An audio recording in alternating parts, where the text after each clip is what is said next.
Lord can make you tumble, the Lord can make you turn, the Lord can make you overflow, but the Lord can't make you burn.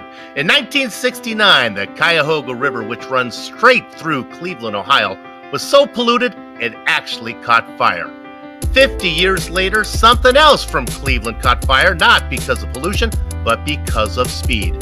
Cleveland, Ohio resident DJ Alessadrini became the third different winner in as many races this season, joining previous winners, defending champion Robert Hartley, and four-time MX-5 World Tour title holder Sonny Kanchan.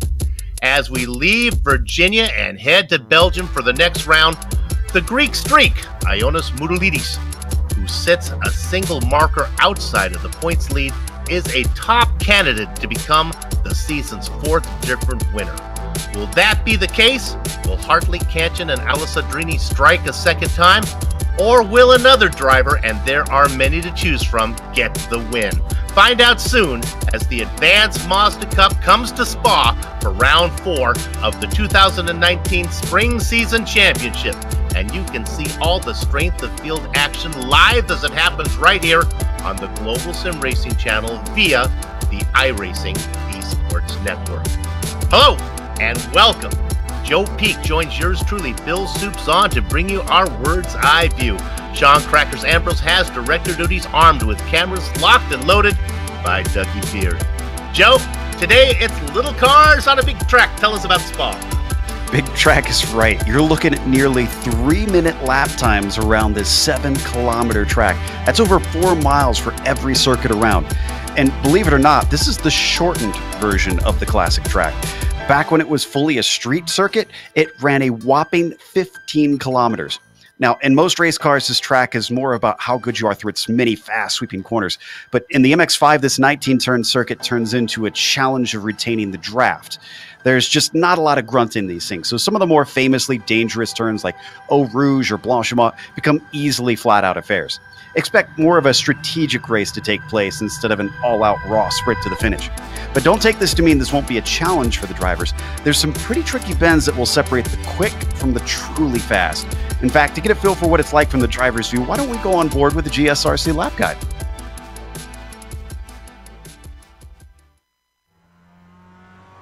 All right, we've got Amjad Yaman in the GSRC MX-5, so let's do a lap around Spa. Coming up to La Source, you've got a great place for a pass, but be wary on the first lap. This hairpin is notorious for chaos, so be careful not to throw away your race by getting tangled up in the first corner. Another important thing to consider is your exit of La Source. You're now plunging down the old pit straight towards Eau Rouge, and you should be on the power for quite a while. Get the car lined up to the right and do your best to minimize your steering input into this incredible uphill climb. Just make sure you don't get a cut course at Radillon, or you'll be losing positions hand over fist down the Kemmel Straight.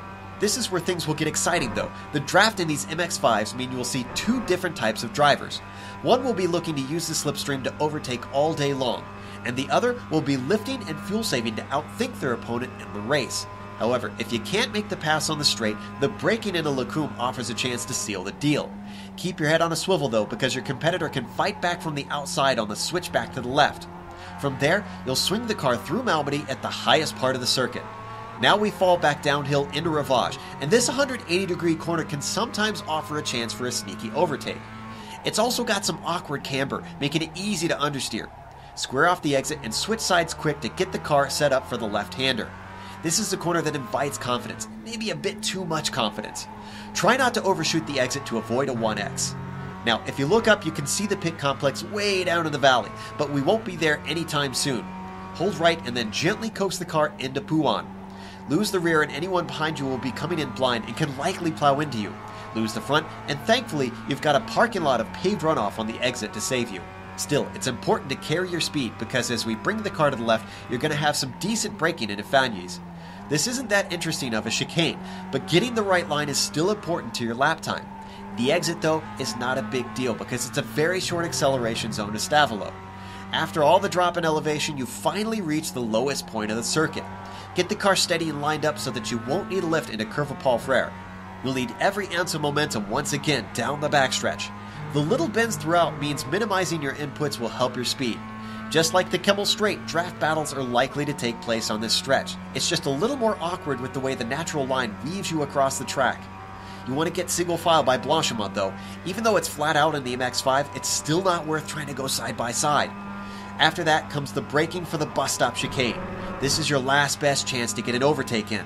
Because of the high speeds, a lot of guys fall victim to overshooting it, so even if someone's later than you on the brakes, you can still get the spot back. There's one final spot where you can rack up a 1x, so get yourself a clean exit. Hopefully, you held it all together, and as we come back to the line, we finished a lap around Spa.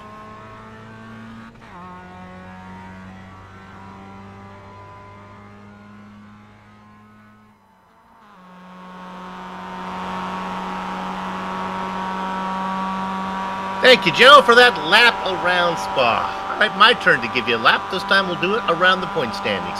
Keep in mind that these numbers do not take into account the 4 drop races allowed for in the rules. Now, names you won't see on the chart are race winners like Robert Hartley and DJ Alessadrini. But when drop races start to be accounted for, drivers such as them with less than perfect attendance will be helped out. Sonny Kanchan assumed his familiar station at the top. Canadian Mike Dam was at the top of the chart coming into last round, but he falls after a no-show at VIR. Just above Dam is the Greek streak Ioannis Boudalidis, who was a 3rd and a 4th on his last 2 times out. David Baton falls a spot. Travis Wallace was a race winner last season, rounding out the overlay. All right, Joe, for new viewers, let's talk about the event details. Absolutely, and well, the details are important today because look at this. While usually we get 25-minute races, today's the long one, 45 minutes long. You can expect a pit stop, a scheduled stop because of that. The setups are open in these cars, so they can tweak them to their liking. Now, the MX-5 is a relatively basic car, so there's not a whole lot you can do, but you can find some speed out of it around here. They have an incident cap in this series, which means you'll be disqualified if you go over that 17 number incident. And then for the points that you were just describing, they have the official iRacing points to determine that. And those points are affected by the I rating of the driver's bill. And well, today it is pretty stacked considering it's a popular track. We're pushing almost 4,000 for a strength of field, about over 3,800. My gosh. Makes it hard for some of the drivers as we do have a split. There is another race going on. Unfortunately, we're not going to be able to see all the drivers that we're familiar with here as it did split. One driver that got bumped out of it last time is car number 15, Derek Holland. Good to see him back. He tries to get a qualifying Joe. Joe, these guys got to hustle to get in 2 qualifying laps. We're almost out of time. I don't think they're actually going to get in 2 qualifying laps, if I'm honest, because if just under 3 minutes, remember they got 8 minutes to qualify here. You have to account for the out lap. That's almost 9 minutes worth. So I just don't think there's enough time to get around. That really puts the pressure on. And that's something you might want to understand going into qualifying. Make sure you get one in the bank because you may not have the second one back in there in your pocket to use if you need it. And this of all tracks is so insanely easy to get it off track around here. It's notorious on iRacing for that. And for those that don't know, that discounts your lap. It doesn't count if you have even one off track where they consider you going outside of the bounds of what is considered the racing surface. That's because it's got all this paved runoff like you see right here outside of Blanchimont. It's where if Holland were to go all the way off to the right, this lap it would just get thrown away by the stewards essentially. So you got to get it clean here in this one lap that I expect most drivers to have to use. You can, as we look at Derek Holland, you can see if you didn't know where you were, you could probably tell from the weather. We are at Spa. It is ugly. It always has bad weather in Spa in the real world. iRacing trying to do the same. Let's take a quick look at that weather as he comes across. Here comes some times. Holland slots in, well, initially in 6th position. He'll fall down as more people come in. Joe, it's cold. Yep, it's nice and cool out here. 66 degrees track temperature. That's about as low as it'll get here on iRacing. I don't think I've ever seen it lower than that, honestly. So it will be very grippy, and that'll be advantageous to these cars because, as I mentioned in the track description, Bill, there's a lot of really fast corners. Now, obviously, if it's slippery, then most of them would still be flat out, but it can affect how much you'd be willing to go side by side. With this much grip, I think you're going to see some aggressive moves. Yeah, that track temperature for some cars, that could be an issue. The tires don't heat up, but for these MX-5s, the colder the better. At least that's my impression. That's how I feel, and a lot of drivers would confirm that. Yeah, absolutely. There's really it doesn't affect them too much. They're basically road tires that they've got on here, so you can't overheat them too badly. You can, but you're going to have to be racing really aggressively. And honestly, the only time I've heard drivers talk about overheating the tires is when you're dealing with tiny margins like this guy right here, Sonny Cantion, where you get so fast and you need every little inch, every little bit of grip possible, and those guys can feel the difference. Unfortunately, I would not count myself among that fast crowd, Bill.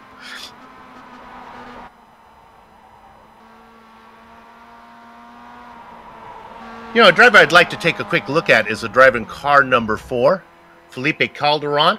A name we did not mention. He has wins from last season. He's currently sitting second on the grid as we look at Sonny Cantion.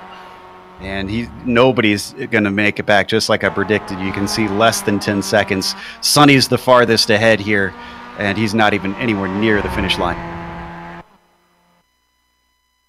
And that's going to be it. They're only going to get one lap in. 15 drivers were able to put in times. 4 did not. On the pole, it's going to be Sonny Cantion. Inside is Luis Felipe Calderon. Watch out for him. He's quick. Mike the Amsterdam inside of row 2. Elmer Eckletit in the 2nd position out there in row 2. David Paton is going to be flanked by Ionis Mobilidis. Nicholas Berger and Marcelo Estubio in the 7th and 8th spot. 9th and 10th go Kasui Matsumura and Ivan Garcia. Joe? Clifford Edmond is going to be starting 11th. The outside of the row, that row will be Derek Holland. Dmitry Skirdov will be 13th, and John White will be P14. Last driver to get a time in was Lee Martin in 15th. Then you've got Stephen Van Opstal, Yasuda Shiraiwa, Rui Corimbra, and Matt Morse rounding out a 19-car field. Not a bad show considering it's split. All right, for those fans doing the consumption game every time one of the commentators butchers the last name, Joe, why don't you take a shot at the driver sitting in 4th position? What do you think? Ellercott would be my guess. Ellercott. All right, we can go with that. Erlicott, actually. I screwed that up. Take a sip, everybody. Joe Peak. When Joe does it, take 2. Of course, we recommend you do it with apple juice. With grape juice, yeah. Cares, yeah. As we're going to have our little passing camera, going to go right between the 2 columns of cars. There's Sonny Cantion to your left, Luis Felipe Calderon, Mike Dam, and then there he is, Elmer Erlicott, right there in the 4th position in that blue car. Watch out for him. That's a name we do not know. To your left, that's Paton Mumaludis, sitting right there on your right. Look at that beautiful Belgian sky pushing down on this racetrack. Not so overcast there. Maybe the sun might peek its head in here in a second. All right, the engines start to harmonize. Gather up the chicken steak, cover me on the cows. The horses are out of the barn, and it is Sonny Cantion out in front. He is flanked by Calderon. Calderon looking to go around the outside as they work through La Source. They do not get that done. In 3rd position, it is Dan Erlicott back there in 4th. Rounding out your top 5, David Paton. Clean so far. Yeah, and thankfully everybody managed to avoid the typical La Source hairpin melee that happens in a lot of standing starts. So nice heads up from everyone. I'm curious to see who is actually going to try and take the lead here, because like I said, we got a pit stop. Fuel is on everybody's mind. Okay, putting the toothpaste in the jar, going through the middle. That is Mike the Amsterdam as he splits Cantion and Calderon. Calderon on the inside, Cantion on the outside, but your leader now is the Canadian Mike Dam. Cantion slots into 2nd, Calderon waits in 3rd. Erlicott lifted, saw what was going on with the 3 wide, decided really didn't need any of that. Behind them, look at David Paton, though. He's got to try and make sure that he stays with him because he went side by side with Mumulidis. And if anybody has a split out here, they're going to lose the draft, and that'll be big. As usual, what so happens is the front of the field is pretty well behaved. The action is frantic in the farther back. They go, oh, that's a great camera shot as they come underneath you. The car is too wide that you saw go underneath. That's Asubio. He is quick. And Clifford Evan. They race back for 8th. Yeah, Evans able to take that spot. Oh, deep onto the brakes and a Puan. And Subio gets turned around. That was John White that got into him, took it in really deep, could not keep a tight inside line. White turns to Subio. Subio has not had any either luck or respect, whatever point you want to use, whatever word fits, as they go to the back of the field. Yeah, I wouldn't put any blame on Eusebio because that was a very, very late dive from John White there. Both of them able to get it going, thankfully, but they have definitely lost the draft compared to the rest of the field. And the other thing that we need to discuss, Bill, is when they made that contact, the big thing about these MX-5s at a track like this, you don't want damage on the car because that's going to hurt your straight line speed. Horrible. Going under the camera, the cars that were too wide there was Mumilides as he makes the pass on David Paton.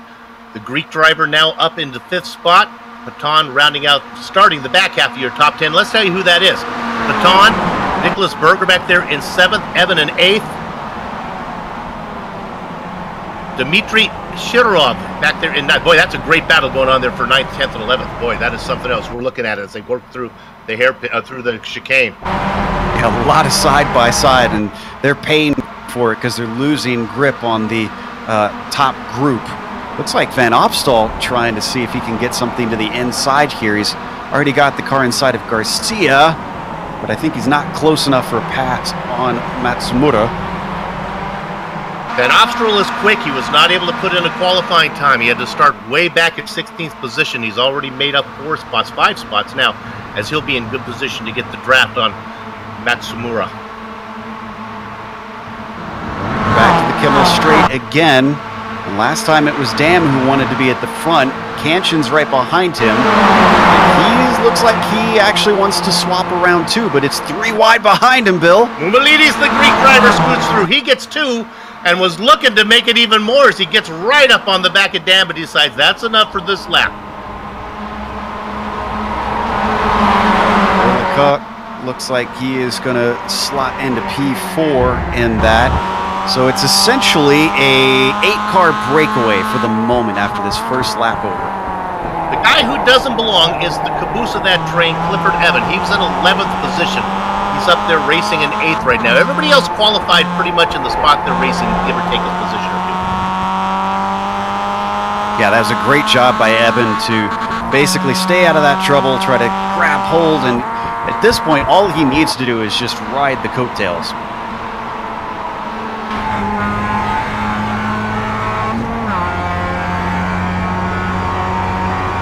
Right on board with Clifford right now, looking at the 7 cars that are in front of him. Bit of a battle behind him between Matsumura and Van Opstal.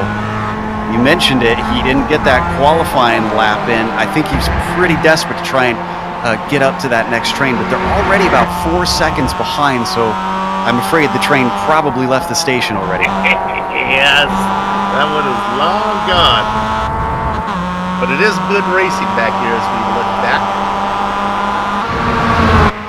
Here comes the Van Opstal making a move to the inside. Will be leading the second group. Matsumura certainly not making it easy for him. Unfortunately, eventually, if you get enough speed on one of these long straights, you're just going to use the momentum to go on by, and that's what happened right there. Hey, let's go ahead and take an opportunity to go back to 15th position. Give a little love to this guy. This is Matt Morris in a side-by-side battle with Rue Kumbra. Kumbra is going to lose that spot. Morris is going to get up to 15th. Looking on in the popcorn position is Lee Martin. Up ahead of them, it's broken out once again as well. Yeah. Skirdov being passed by Garcia down to the inside. Let's see if they can get this done through La Source, though. He's a little tight. Beautiful move by Dimitri.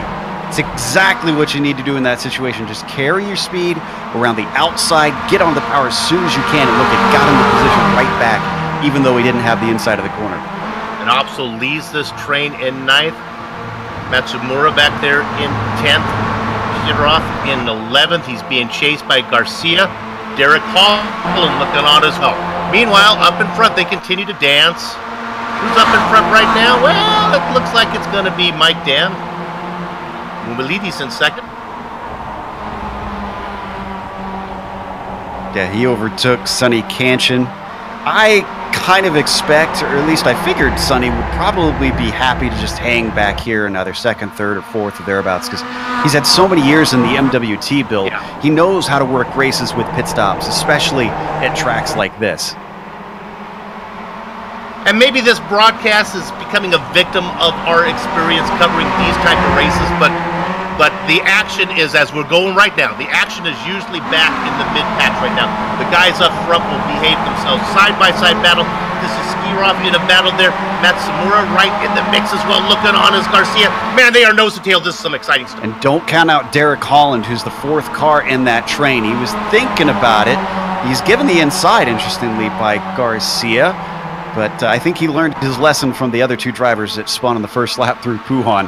Just not worth that risk quite yet. One of the drivers in the mix back there is the Bullet Train. We have not seen him very often racing the car number 7. Yatsuda Shiraiwa, good to be back with us. Boy, look, they are side by side. On the inside is Garcia, on the outside is Derek Holland. Garcia gets that spot for 12th as they lose a little touch with Matsumura. Oh, there's a contact behind them. That was Shiraiwa and Coimbra. And Coimbra actually hit the wall, Bill. This goes back to what I was talking about, where some of the corners can be a little tricky. And when you go too wide through there, through the second part of Stavolo like that, he clipped a little bit of the inside grass. The touch to the outside just started to spin the car. And at that point, it was very, very tough to save it. I would have been shocked if he would have kept it pointing forward.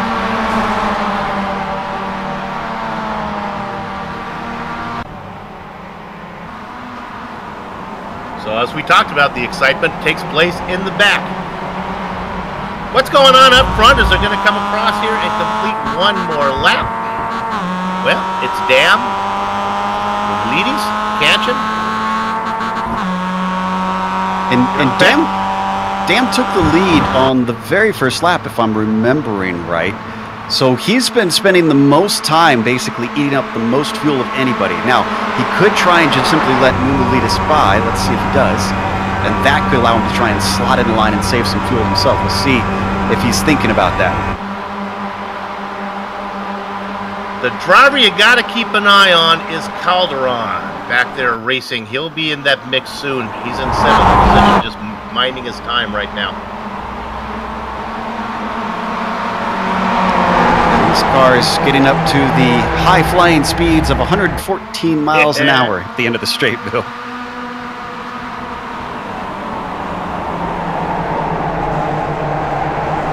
We're going to leave this organized 8 to a much more chaotic set of drivers back here. There's a dive on the inside. Oh, it is not going to work. That's Matsumura off. And Skirov, he actually hits the tire barrier, and he's able to get it going because it was just a glance. This is Skirov on the inside, making the try to get the pass. Hard to say on this one. I almost would consider this a racing incident because Skirov did outbrake himself a little bit, but I can't tell if that was exacerbated by a little ghost contact between them. I think so. It looked like the car was ready to turn in, and then the ghost contact, the little space between them, wouldn't allow him to go right, and they come across each other. See the damage on the car, unfortunately. Come back to the front train.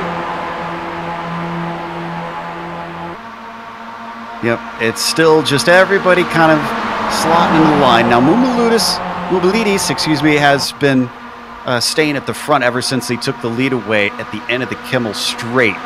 And damn, you can see a big lift right there from Mike. So he's not interested in taking it back quite yet.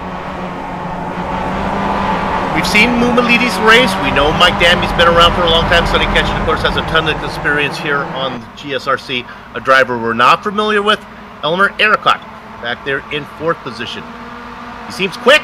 Can he make a pit stop? We'll find out. Whoa, a mistake from Dam. Into La Source, way wide. He's going to lose a spot, maybe more. And Paton spun. Batons in the Yep. wall out of La Source. Right in front of Berger. Berger had a great view of this one, so now the train goes down to 7. And all this simply is you'll see him swing out a little bit wide. There's a little AstroTurf on the outside of the curb. He must have had his foot in it, and the car just might not have been fully gripped up. And these cars you really don't want to lift because they're such momentum-based cars.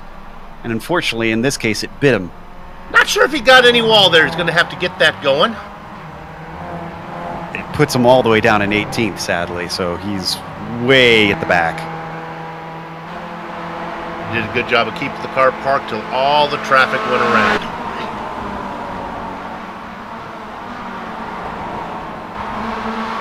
Let's go back to that second group, Joe. I think Shiraiwa just got a spot away from Garcia.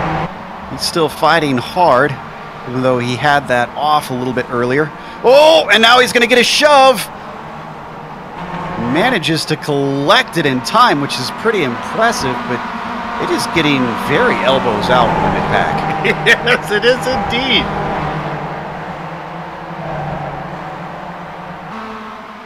And that's actually costing them because Morris is pulled away from that group, but we got a little bit of a battle for the lead, although I think Kanchan just backed out of it and lets Mumalides keep it for now.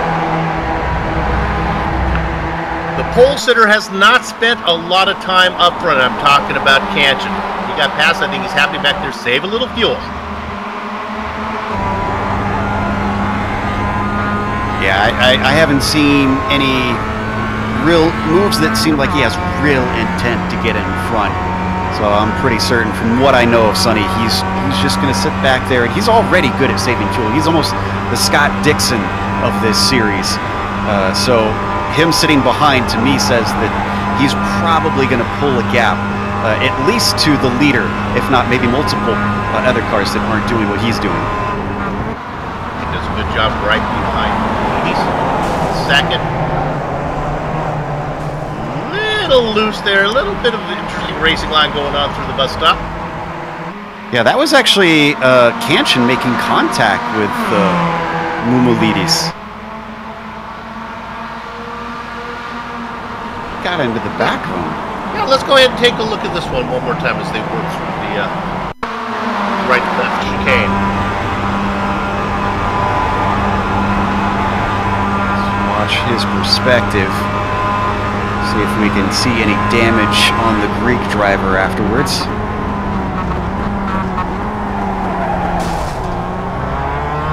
Touch.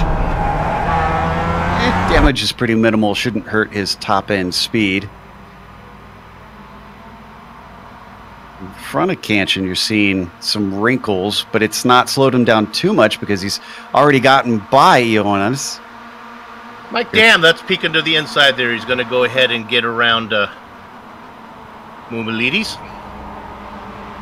And we might sound cavalier to the viewers about these passes for the lead, but yeah, even these drivers are feeling pretty cavalier about them for the moment. It's just, this is kind of how these sort of races play out in this car.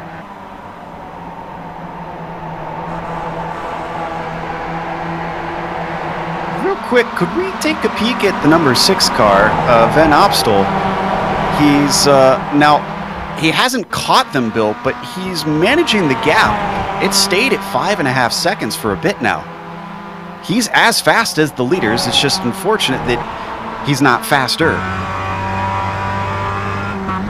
Yeah, I agree.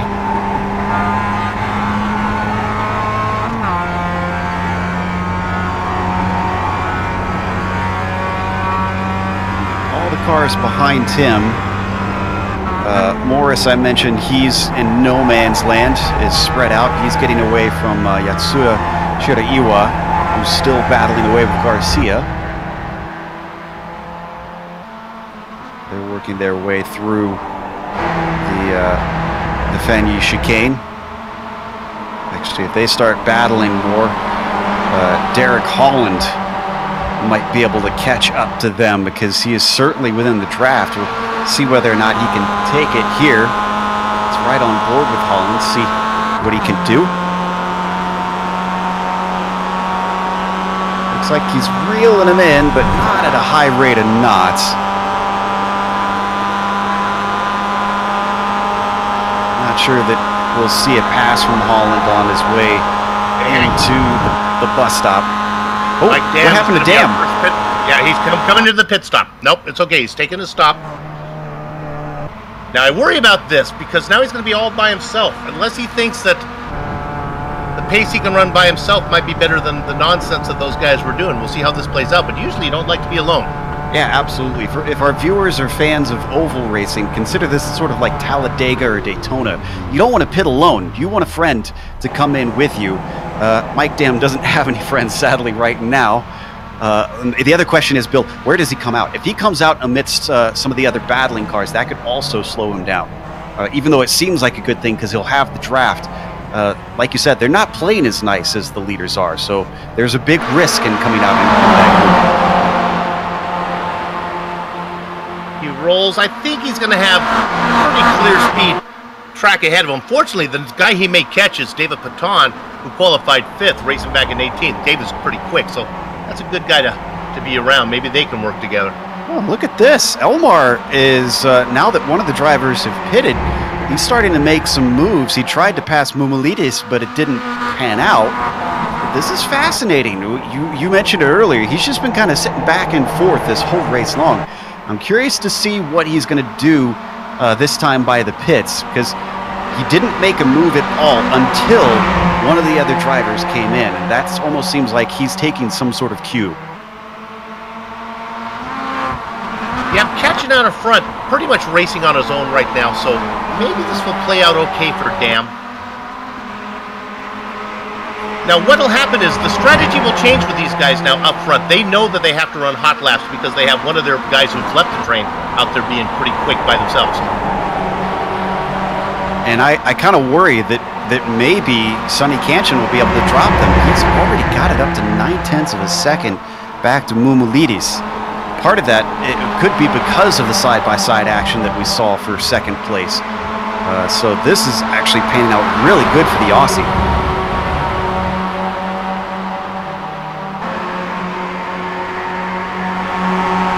Lap number 7. Of course, this is a timed lap, a timed race, 45 minutes.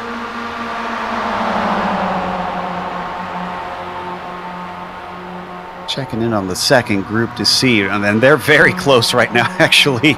Garcia, oh, actually accident happening right now. Garcia just turned, was that, yeah, Shira Iwa. Oh, yeah, but from my look at it, as he gets into Shira Iwa, it looks like he left him about a foot. This looked really like net code. We'll see how it comes across on the machine that is actually showing you, but boy, it looked like net code to me. Watch the two cars, there seems to be a big gap between them. Yeah, and let's see, before I say anything, Shira Iwa racing from Japan.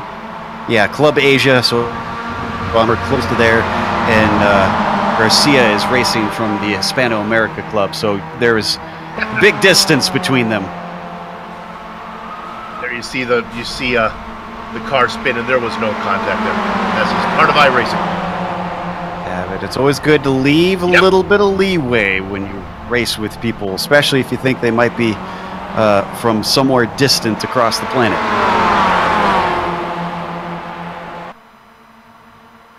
All right, Kanchan's making his stop. And he's out already. Calderon is out. Mumulidis is out.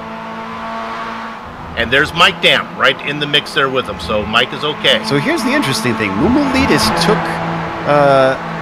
away the lead with those pit stops. Calderon followed him. And Sonny, well, I'm eating my words here. He actually came out one of the worst. I think we're going to see a swap for what will be the lead because Calderon is overtaking Mumulidis. Calderon, we've seen him be very quick. He won races last season. So now it's looking like something of a 4-car breakaway, but what is Erlicott going to be able to do? Remember, Berger and Eben as well were in that top group.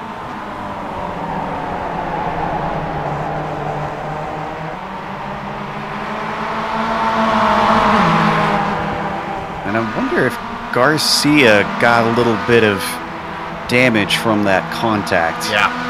Because I saw him head into the pits, and then I haven't seen him since then.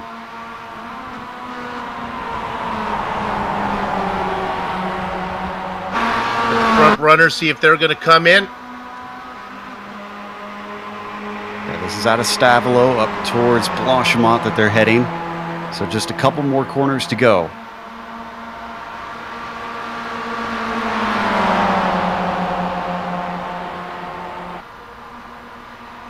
Berger chasing. Eben back there in third. The final 3 cars that need to come in. Up to the pit entry. Ooh, a little bit of a look from Eben even. Thinking about maybe trying to overtake Berger. 1, 2, 3. All of them are going to come in now. So let's pick up Calderon. He's leading that team. Now Playing a little bit of defense, holding Dan back. Yeah, the saving grace for this second group might be the fact that these guys have certainly thrown away the niceness now. They are fighting for these positions instead of playing fuel games. And all that fighting back and forth could have slowed them up slightly. Calderon through the bus stop. Let's see where our others are. Elmar just taken off. Oh, it's going to be awful close. They'll definitely be with them still. Wow, Elmar almost up to the lead with that, but he doesn't have the momentum. And how many cars are going to pass him before they get to Eau Rouge? That's the question. Looks like it's going to stop at what should become third once all the pit stops are done. Calderon still out in front of those cars that have pitted. Mumilidis in second. So the big losers in that sequence were Eben and Berger. They have lost touch with the group. I don't think they're any. You can see them in the background there. I don't think they're nearly close enough to try to run them down. Elmar Irikop, we don't know about him. He races in we're calling it 11th right now. It'll be third once everybody pits, catching back there in fourth.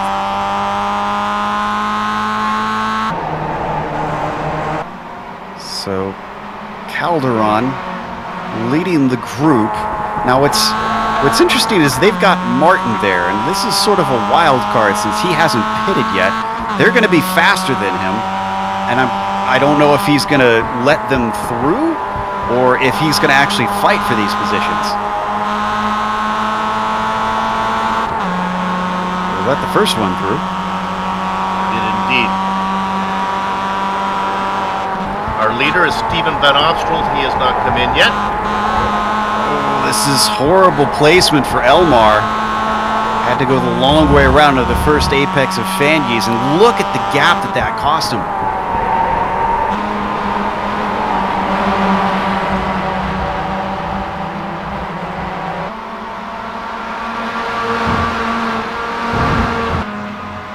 Calderon happy leading this train still.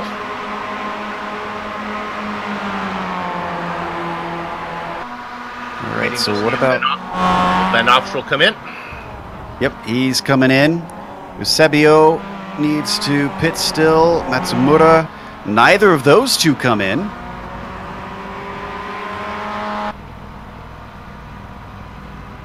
They can probably go, usually figure about 2/3 of the way there. Baton stays out. John White stays out, but Shkirdov comes in. It's getting a little bit dark, I have to admit. It is currently, looks like a little past 7 p.m. virtual standard time here in Belgium. Some of that might be the cloud cover in the mountains, just not much sun peeking through.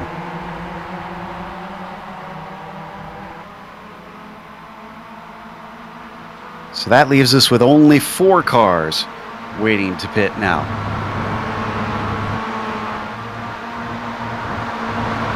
So, Joe, that train originally, there is going to be a pass for me. Let's go there right now. This is Mumilidis making a move on the inside of Calderon.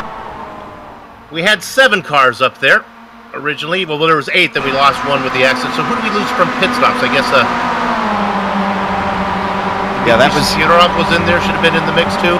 No.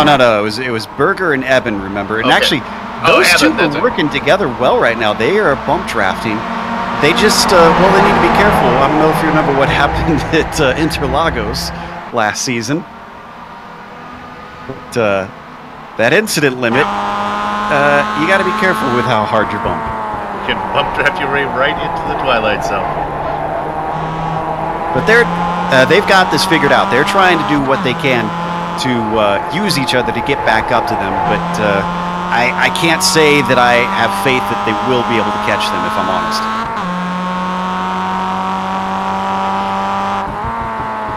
Gap about 3 seconds that they'll have to make up, and they have 17 minutes to do it, but the guys are trying to catch up pretty darn quick.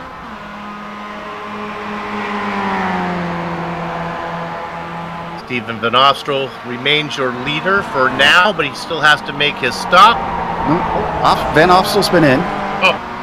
It's Eusebio who's yeah. My timing and scoring is down, so okay, thank you, Joe. Yeah, there we see our 2 leaders, Marcello and Matsumura, also following very closely behind him. These two have been working together for a while now.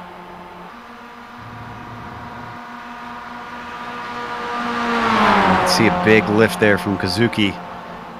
So clearly more interested in thinking big picture. Both of them come in. Wow, that was close with the pit wall entry for Marcello.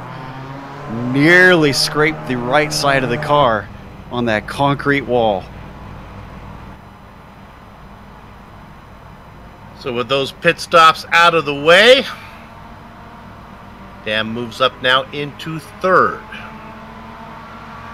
Yep. You can open the floodgates and Dan will take away the top spot. I had to get one pun in.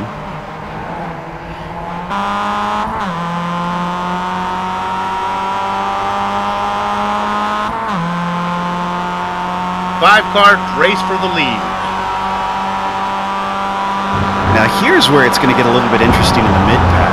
Remember I mentioned Eben and Berger working together. We've lost track of Van Opstal in all this because he may have been 5 seconds behind that lead pack, but now that Berger and Eben have dropped that group, it's less than 4 seconds between themselves and Van Opstal. So he could see himself looking for a potential P6, see if he can catch those two.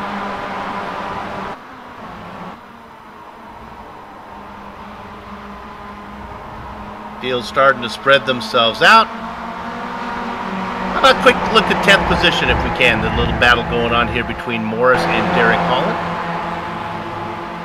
Morris is up 6 spots to be racing.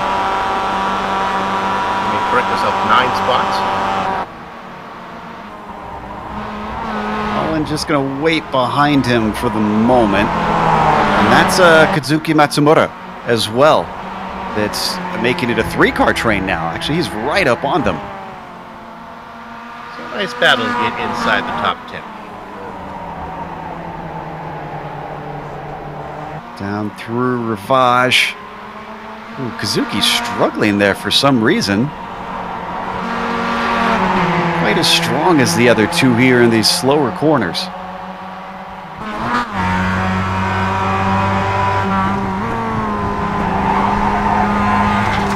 From Holland's perspective, Hoosier doing what he can to try and get by the Australian. Really not a whole lot of braking here into Fagny, so even though he looked pretty close, there's not much point in trying to send one in unless it's the last lap and you're getting desperate. There's not many instances where I think you would really be that desperate where you'd have to get by in that corner, because right here is where you can use that draft to try and just slipstream right by a person. Up front, it is still Luis Calderon out in front being chased by Mumilidis. Boy, they are nose to tail 5 cars deep. Yeah, and the reason that they're fighting so much now is because you want to position yourself probably at least no farther back than 3rd. for the final lap, which, even though we've got 13 minutes left, it's going to come up quicker than you think. I believe we're looking at 4 or 5 laps until the white flag.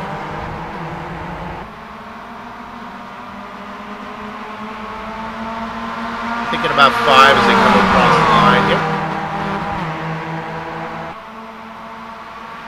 You can win this one from third. You can win this one from fourth. Don't be surprised if it's a 2x2 battle down into the bus stop and a drag race to the finish line. Looks like we're going to swap around one more time here. I think after that, maybe we've got a chance to go over the back marker review. So as they settle down, we're going to be 3 wide, Dam in the middle. Kanchan coming up on the inside. Let's see if Kanchan goes all the way and wants the lead. He does. Dam gives him room. Let's move Sonny up front. Yeah, but that one was a lot more aggressive. He could have given up the ghost and let Dam continue to lead, but now Sonny wants to be up front. Why don't we jump back, Bill, and do the back marker shout out while we've got the opportunity? I think our first driver that we'd want to talk about is Lee Martin, sitting in 16th. Martin started this race P15, so he's actually gone backwards one. He did put a qualifying time in, so this has not been the best of races for him. Then Dmitry Skirdov in P15. He's definitely moved backwards. Remember, he had an incident earlier on working his way around Rivage. Just got tipped around and brushed the wall. John White is sitting in 14th, which is exactly where he started. So basically just running a relatively consistent race for the number 19 car. David Baton, though, this is a disappointing day for him. He made a mistake all on his own coming out of La Source. Started 5th. He's now running only 13th and looking like he's not likely to move farther up. Katsuki Matsumura is sitting in P12. He's had a little bit of action today, a little bit of contact with a couple of cars, but he's running in P12 and running his own race, looking at maybe 2 positions in front of him. We'll do 2 more. Derek Holland here in 11th, started in 12th. He is in a nice little fight with the likes of Matt Morris, who did not get a timed lap in and qualifying, has managed to work his way forward at a potential top 10, and that is going to conclude with a Trip and Drees back marker shout out. There you go, as the drivers come around up front one more time to complete lap number 12. 10 minutes of racing to go. Surprised the headlights on the cars haven't turned on. Usually they turn on automatically. It's getting pretty dark out there. Whoa! Big run over the curb. That was Morris, I believe, doing that through the bus stop. We look at that battle for 10th. Morris in the blue and yellow car leading the pack. Looks like up front, we got a little bit of move going on. Mike Dam. Oh, and there goes Mumulidis, giving him a bump draft. Behind them, wow, here comes Elmar like a shot. He gets himself back up to 4th.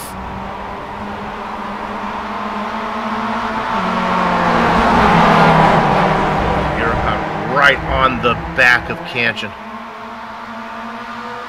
Calderon, who was leading after the pit stop, now is back in 5th.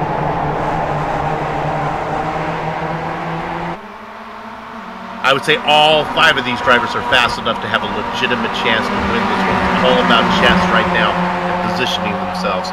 I 100% agree. This is a thinking man's game at this point between these 5. Interestingly, because of a little bit of late braking from Mumulidis into Lacombe, that gave a small gap to Mike Dam. Now, I'm pretty sure they're going to be able to pull him back in, but that's something they need to watch out for, because you don't want to outbrake yourself on the final lap like that. If you give that gap away, then it makes it all the harder to try to slingshot by when you get a chance here coming up to this portion. Joe, whenever we race at Spa, I think it's always important that we tell the viewers where the finish line is going to be. How does it work today?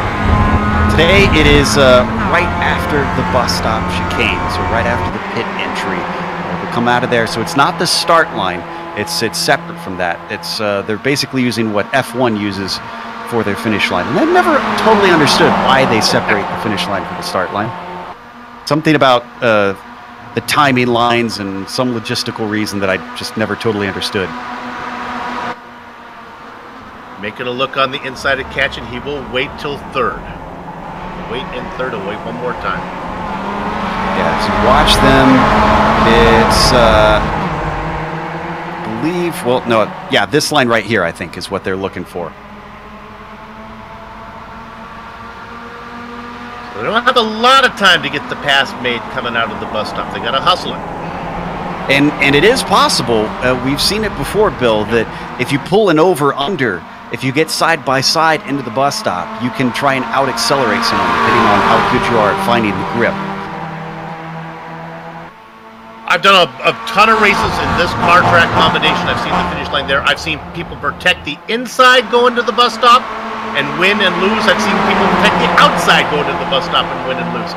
Because coming out of the bus stop, you have that momentum on the outside if you can play it right. Look at this. Mellitus makes the move. Catch is going to go to the inside. Gonna go 3 wide, canching all the way to the bottom. And look who's getting frisky. You won't want to be that now. shallow. Yeah. It's time to get a little bit frisky as Urquhart starts to say, hey, I'm in this too. You nearly made contact with Mellitus. Yeah, Bill, we've seen cars come through that final bus stop chicane upside down now. Yes, indeed. Here's a pass for third. Oh!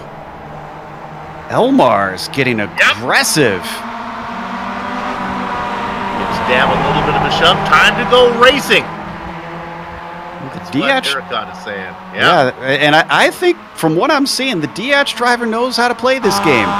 He might be a newcomer to the broadcast, but he's trying very, very hard to make sure he is in the top 3 come the last lap.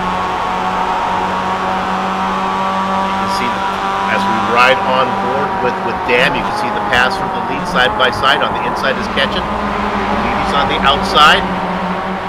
Wow. It was a really good move by Dam through the first. He just hoovered him up.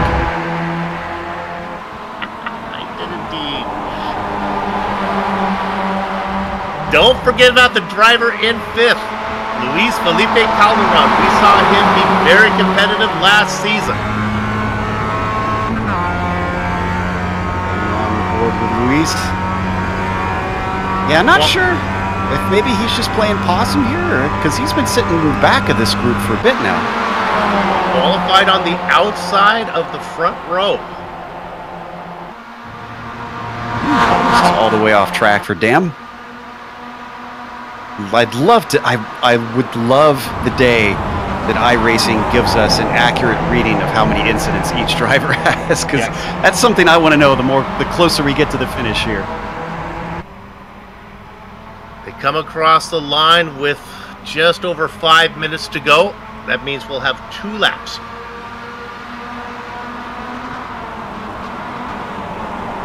And all this fighting, they've continued to pull away from Berger and Eben, who are still fighting for 6. But they've been joined by Van Opstal. Yeah, you talked about it, and he had a long gap. That was 3 seconds he had to make up, and he did it all on his own.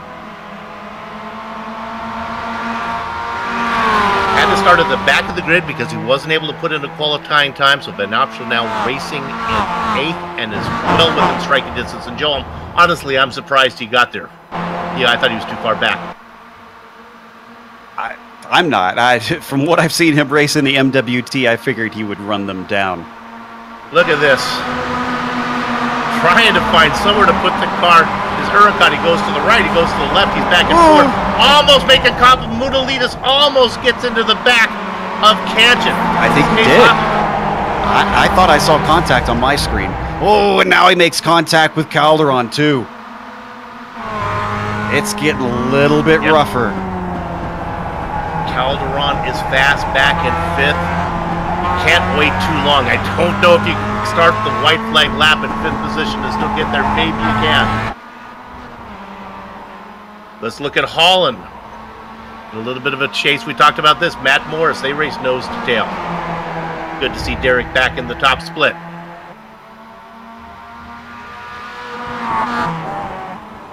Yeah, Morris, as I mentioned, coming from similar circumstances that Van Opstal did, not getting that lap in, going from 19th to currently sitting in 11th or 10th.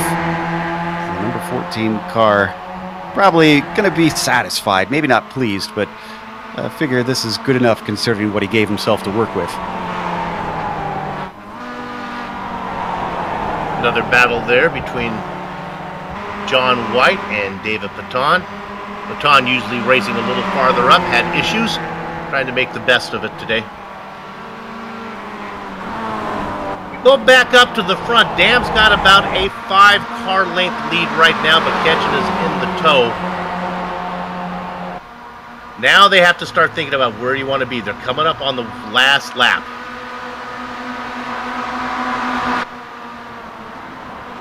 Dam's going to be the leader coming across the line for the white flag. And this isn't a death knell for Dam, even though he's up at the front. Because if anybody passes him, you could still pass them back on his way up to the bus stop this last time through. What I'm curious is if we're going to see anybody play any tricky games and hold back on their way up the Kimmel Straight here.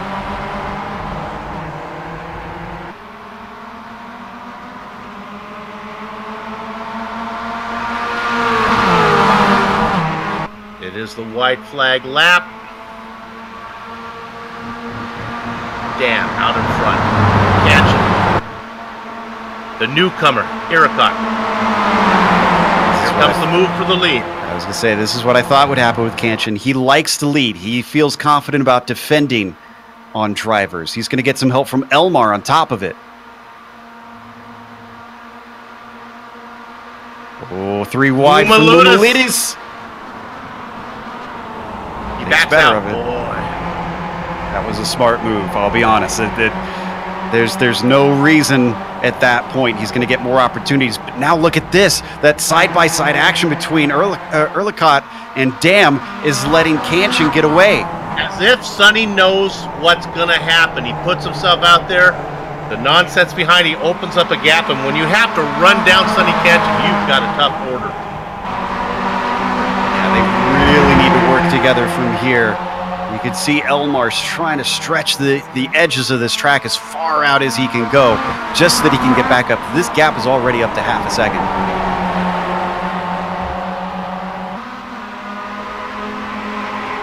Driver back in 5th. Calderon gets around. Mumalides now up into 4th. They begin to run down the Australian driver in the lead. Is going to have to hope for an almighty corner exit out of Stavelo. You're not lifting through this second part, so that was the critical moment. Was it enough? I think he's going to have the slipstream. I think he's close enough. He's back by about 4 car lengths. He's got to tuck right in behind the Australian driver. Which line will Sonny protect going into the bus stop? Will he stay track right or track left? Here comes Ericott. He's there now. Sonny moves to the right. He's going to protect the inside of the bus stop. It's going to be too wide going in. Sonny's pretty good under braking. They go side by side coming out. It's going to be a drag race. Watch the momentum from the top side. Kanchan is behind the guy. Puts it out on the AstroTurf, and sure enough, the momentum is going to get him there. Give the win to Sonny Kanchan. Elmar Ericott gets 2nd. Mike Dam 3rd. 3 wide across the line. Yeah. Wow. Watch that one again. Replay. Oh, first. Oh, it looks like Eben beat out both Berger and Eben beat out Van Opstal, which surprises me.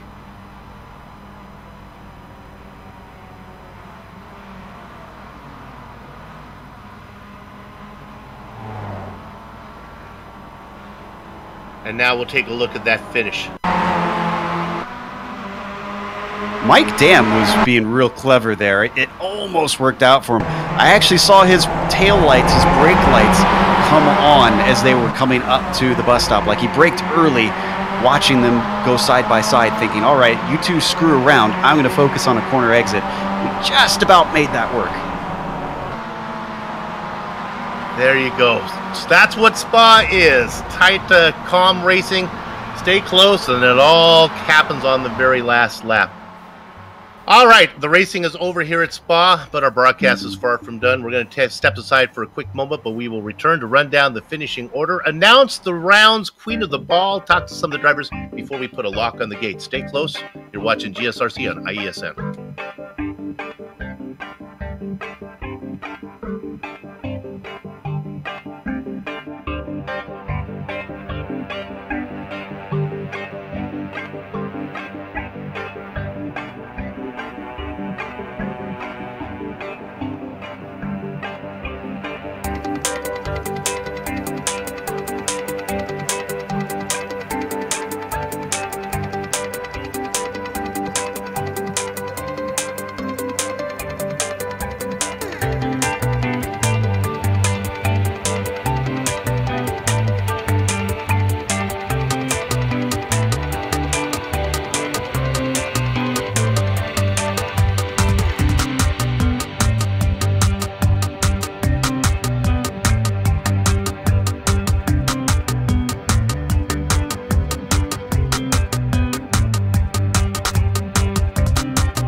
Streaming cyberspace into your place via the iRacing eSport Network. This is the Global Sim Racing Channel's coverage of the Advanced Mazda Cup Strength of Field event Round 4 from Spa. And now, before we go to driver interviews, it is time for the fan favorite segment, Queen of the Ball.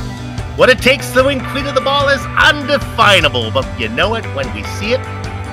The award salutes Queenie, a fan and supporter of this series and this broadcast. And tonight, the award goes to, we gotta get some real fanfare for this one, Elmer Ericott, the newcomer. He finishes in second position, was exciting, put on a great show, did his very best to get the win, was not able to get it. He finishes for second, but he was Queen of the Ball today.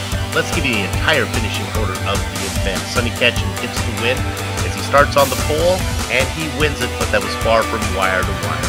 Queen of the Ball, Elmer Elcott gets the second position. Mike Dam, excuse me, gets in third. Luis Felipe Calderon, behind him, top 5 is Ionas Boudalidis. Rounding out your top 10, Nicholas Berger, a quiet run from him. Clifford Evans, 8th, 9th, and 10th go to Stephen Van Ostrel, Marcelo Studio, and Matt Morris. Joe? Derek Holland takes 11th with Dave Baton finishing a disappointing 12th for him. John White, 13th today. Dmitry Skidov will be P14, got banged around a bit. Lee Martin finishes 15th, the last car in the lead lap. Then you've got Kazuki Matsumura finishing 16th. He was a DNF. Same thing with Garcia, 17th. Yasuta Shiraiwa in 18th, and Rui Coimbra in 19th. And now we'll do interviews, and I have the honor of talking to our race winner, racing out of Australia. It's Sonny Canchin. Sonny, congratulations on the win. I want to go right to the very last corner, the bus stop. You decided to protect the inside, the right side of the track, so you have the momentum coming out. Yeah, I so wanted to talk to you about it because, these tracks, it's all about draft and, luck, and there's also skill and experience counts. I did an Amjad, actually. Amjad, if you remember, season 12 MWT, race 1 Spa. He did that to me, and he won the race. So I learned from him. So credit goes to Amjad. Yeah, we talked about it. It's one of the interesting aspects of this track is you really have options on that last bus stop there. Let's go to the last lap. You sit back there, you wait a while, and then you said, okay, I had a hunch you'd like to be out in front when you see the white flag. Yes, it all depends too when you want to be in front. I was trying to decide. I was trying to decide between being on the lead or in second, or it could be a third if you were Robert Hartley. Luckily, he wasn't there. But I was actually thinking about first or second. But who was behind me counts. I know. I wasn't sure how far away he was, but I was keeping an eye, and that amount of distance actually was enough for me to be in first and defend like Amjad did. We cover a lot of these on GSRC. You race in a lot of these MX-5's event. Does the name Elmer Ericott, is that a name you've raced before? Is that new to you as well? Elmer's new to me. Probably I might have raced before, but not often. So kind of new this race. He was up there. He gave a good run for it. Hey, congratulations on another win. You came into it on the top of the points. You should come into next race at the top of the points, one would think. Congratulations. Thank you, Steve. Thanks again. Have a good day. I'll see you tomorrow. Sonny Canchin gets the win. We'll see him tomorrow on the MX-5 World Tour. They'll be right back here, Joe, on the very same track. Who you got? I got our third place finisher, Mike Dam. And Mike, since we talked to Sonny about strategy coming into that final chicane, let's talk with you. I noticed that those brake lights came on kind of early. Were you watching them side by side and thinking you'd pick up the scraps as they lost momentum, or what was going through your head going in there? Yeah, absolutely. I realized going down that back straight, I wasn't going to have a chance to pull alongside, so I just kind of knew I had to play my card, see if they were going to go too wide through there. I could have, I did my best. I tried to dash right up on the inside, but just wasn't enough there. Let's talk about the pit stops, too. You were the earliest pitter of that top group and the only one to go in. Did you worry at all when you saw that you were the only car going in that maybe you'd lose the group, or was that actually your plan initially? That was definitely my plan. I was going to do it on lap 6. I think usually that's what most of the guys were going to do, but I don't know. I don't know. Maybe I came out and I was wondering, if they decided to run the rest of the stint, they could have probably gapped me, but luckily they pit next lap. Yeah, it worked out in your favor. So next round, we are going to see what do we have up next year on our schedule. Looks like Laguna Seca. So very different track and a lot harder to pass there. Going into that, are you focusing on your one lap speed and practice leading up to this race just so that you can put yourself in a good position? Yeah, absolutely. It'll be a lot different than a Spa, whereas at Spa you're kind of just putting yourself in a position the whole race to make a run on the last lap. Definitely at a place like Laguna Seca, it's definitely a technical enough track where you can make a gap on somebody. So yeah, you're definitely gonna have to work on pace, work on consistency, and if you get that chance, try to make a break for it. Well, it wasn't a win, but it was a podium today. Congratulations on an excellent finish here at Spa. Thank you, sir. That's Mike Dam Bill, third place finisher. And we're going to wrap up our interviews as we talk to the Greek streak here, Ioannis Moumoulidis. Ioannis, you have a copy? Yes, I have a clear copy. Okay. I got to give I want to go not to the last lap. I want to go to the lap before the last lap. You were in 4th position with a run on the front three guys, and I really thought you were going to go from fourth to first, but you thought better of it. Yeah. I actually wanted to talk about my contact with Sonny. Go ahead. Well, that was interesting. I had Sonny right in front of me. I had Elmar right behind me on my right. So I didn't know when to pull in too early, and I would have hit Sonny, which I did, and too late, and I would have probably spun myself off of Elmar. And that's just such an unfortunate accident, but I love the racing. These guys, all of the front runners are amazingly clean. It's such a tight racing group, and it doesn't lack with action, especially in the pits. The pits are actually my favorite thing about this race. It does change the strategy a bit. Mike Dam came off early. We were a little bit worried, but you guys came in right after that. And when it all set out, you guys all ended up back together again. Yep. Actually, you can pit as soon as your the 2 gallons that you need to put in the pit stop just need to completely fill up your tank. So you can actually pit as soon as your tank hits 1.6 gallons. Did you make your stop because other people made their stop, or were you coming in that lap no matter what? No, I made my stop because Sonny came in. Uh-huh. So I actually ended up out of the pits quicker than him, which kind of surprised me. My pit crew really worked it there. But yeah, the last lap. I want to talk about the last lap as well, because I think, was it someone overtook me in that left-hander, went to the inside, and I was defenseless. Embarrassingly, I have to say, I had 15 incidents, so I couldn't put myself at risk taking another incident. We talked about that during the broadcast. You have to watch out for that, especially with a bump draft. We'll pick up one there in and out every once in a while. Hey, congratulations, though. You brought it home. It's going to be a good points day. You were second in points. You'll still be in the mix. Good luck the rest of the way. Thanks, guys. I'll take a win next time. There you go. All right. Well, we have a first 2-time winner today, and Sonny Ketchum picks that up. Let's go ahead and thank everybody at the Advanced Mazda Cup community, especially Jordy Fike, for supporting this broadcast. On screen now are just some of the equipment and software used to stream cyberspace into your place. Additional thanks to June Lalonde, who provides our iconic music. See the screen to how to get a hold of her. The Advanced Mazda Cup returns in 1 week. That's going to be round 5, a 25-minute sprint race from Laguna Seca. GSRC via IESN will be there to bring you all the action.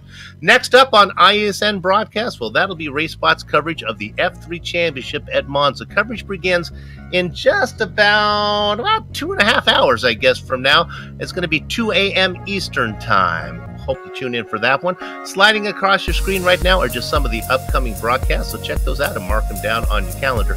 If you'd like more information about GSRC, you can go to Global Sim Racing Channel or check us out on social media, Twitter at GSR Channel, Facebook at Global Sim Racing Channel, and Instagram at GSRC_Graham. Also, if you've done so yet, become a YouTube subscriber by heading over to our YouTube page and hitting that big red button. Finally, on behalf of the entire crew, that would be Joe, Sean, and Dougie, I'd like to thank all of you for watching as Sonny Ketchum becomes our first 2-time winner this season as he picks up the win here at Spa. With that said, we're off to have fun, storm of the castle. So until next time, race clean, race hard, and we'll see you on the track.